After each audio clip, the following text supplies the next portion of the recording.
এই চেনেলটোৰ ভিডিঅ'বোৰ কেৱল মনোৰঞ্জনৰ বাবেহে। আমি কোনো ধৰণৰ অন্ধবিশ্বাস সমৰ্থন নকৰোঁ। আপোনাৰ মোৰ বা প্ৰায় সকলো মানুহৰ ৰাতি শুবলৈ যাওঁতে লাইট অফ কৰি শুৱাৰ এটা অভ্যাস আছে। ঠিক তেনেকৈয়ে দেৱজিতৰো এই অভ্যাসটো আছিল। কিন্তু তেখেতৰ লগত এদিন ৰাতি এনেকুৱা এটা ঘটনা হ'ল যেতিয়াৰ পৰা তেওঁ সদায় ৰাতি লাইট অন কৰি শুবলৈ বাধ্য হ'ল। আপুনি হয়তো ভাবিছে যে ই কি আবুল তাবুল বকি আছে, ভালকৈ কথাবোৰ নকয় কেলে। নিশ্চয় কম। আৰু আজিৰ কাহিনী এই ঘটনাৰ ওপৰতে। নমস্কাৰ বন্ধুসকল, আশা কৰোঁ আপোনালোকে ভালে আছে। মোৰ নাম হৈছে সুজিত আৰু মই আপোনালোকক ৰহস্য টিভি ইউটিউব চেনেললৈ স্বাগতম জনাইছোঁ। আজিৰ যি কাহিনী সেয়া ইনষ্টাগ্ৰামৰ জৰিয়তে মোলৈ দেৱজিতে পঠাইছে। সেই সময়ত অৰ্থাৎ যেতিয়া দেৱজিতৰ লগত এই ঘটনা ঘটিছিল তেতিয়া তেওঁ কোৱাৰ্টাৰত থাকিছিল। যিহেতু তেওঁ এজন জোৱান ডেকা ল'ৰা, সেইবাবে অকলে এটা ৰুমত শুইছিল আৰু মাক বাপেক অৰ্থাৎ পৰিয়ালৰ অন্য সদস্য বেলেগ এটা ৰুমতে শুইছিল। তেওঁৰ জীৱনত সকলোবোৰ ঠিকেই চলি আছিল।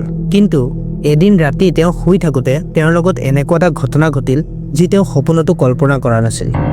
এদিনাখন মানে এনেকুৱা হ'ল যে তেওঁ কামৰ পৰা আহি ভাত পানী খাই পৰিয়ালৰ লগত অলপ সুখ দুখৰ কথা পাতি নিজৰ ৰুমলৈ শুবলৈ বুলি গৈছিল। ৰুমটোত সোমাই দৰ্জাখন মাৰি তেওঁ লাইটটো অফ কৰি বিচনাখনৰ ফালে আগবাঢ়িলে।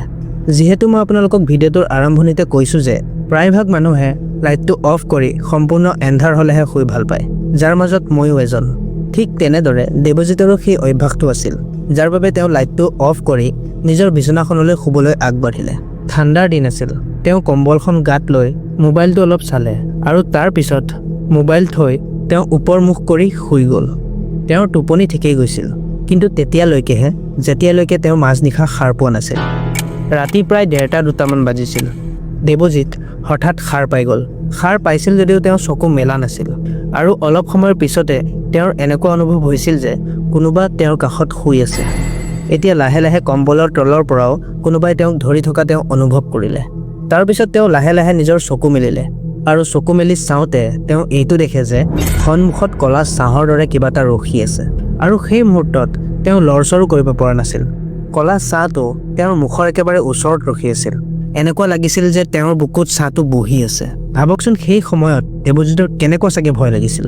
এতিয়া তেওঁ বৰ বেছি ভয় খায় অ' মা বুলি চিঞৰিব ল'লে আৰু চিঞৰাৰ লগে লগে মাক দেউতাকৰ পৰা আদি কৰি সকলোবোৰ তেওঁৰ ৰুমত সোমাই আহিলে।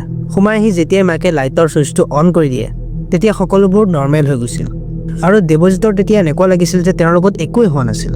তেখেতে সকলোকে কথাবোৰ বুজাই কৈছিল যদিও এয়া এটা বেয়া সপোন বুলি তেওঁক মাকে বুজাই বতাই শুবলৈ ক'লে আৰু তাৰপিছত তেওঁৰ টোপনিটো গ'ল আৰু সেই ৰাতিটো তেওঁ কটাই দিলে। কিন্তু পিছৰ দিনাখনো তেওঁৰ লগত একেই ঘটনা ঘটিল। তেওঁ এইটো একেবাৰে ধৰিব পৰা নাছিল যে তেওঁৰ লগত আচলতে হৈ কি আছে। কেতিয়াবা যদি ছাঁটো বুকুত বহি থকা যেন লাগিছিল, আকৌ কেতিয়াবা দৰ্জাখনৰ ওচৰত ছাঁটো ৰখি থকা যেন তেওঁ দেখিছিল। আৰু কেইদিনমান যোৱাৰ পিছত তেওঁ এইটো সিদ্ধান্ত ল'লে যে তেওঁ লাইট অন কৰি শুব। আৰু যিদিনাখনৰ পৰা তেওঁ লাইট অন কৰি শুব ল'লে সেইদিনাখনৰ পৰা এইবোৰ ঘটনা নাইকিয়া হৈ গ'ল।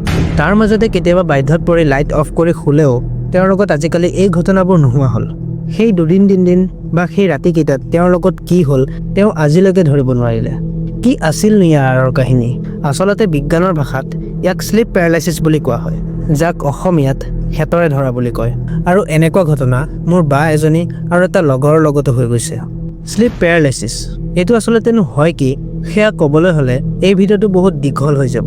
মাত্ৰ আপুনি এইটো জানি থওক যে ইয়াৰ যি ভুক্তভোগী হয় সি হঠাৎ ৰাতি কেতিয়াবা সাৰ পালে নিজৰ দেহাটো লৰচৰ কৰিব নোৱাৰা হৈ যায় আৰু সন্মুখত এটা ক'লা ছাঁহৰ দৰে দেখা পায়। যদি আপোনালোকে জানিব বিচাৰে যে এই শ্লিপ পেৰালাইচিছ বা হেতৰে ধৰা আচলতে হয় কি, তেন্তে কমেণ্ট কৰিব। মই ইয়াৰ ওপৰতো আপোনালোকলৈ এটা সম্পূৰ্ণ ভিডিঅ' বনাই আগবঢ়াম। আশা কৰোঁ ভিডিঅ'টো চাই ভাল পাইছে। যদি ভাল পাইছে তেন্তে লাইক কৰিব, ছাবস্ক্ৰাইব কৰিব আৰু ভিডিঅ'টো শ্বেয়াৰ কৰিব। আজিলৈ ইমানেই। ধন্যবাদ।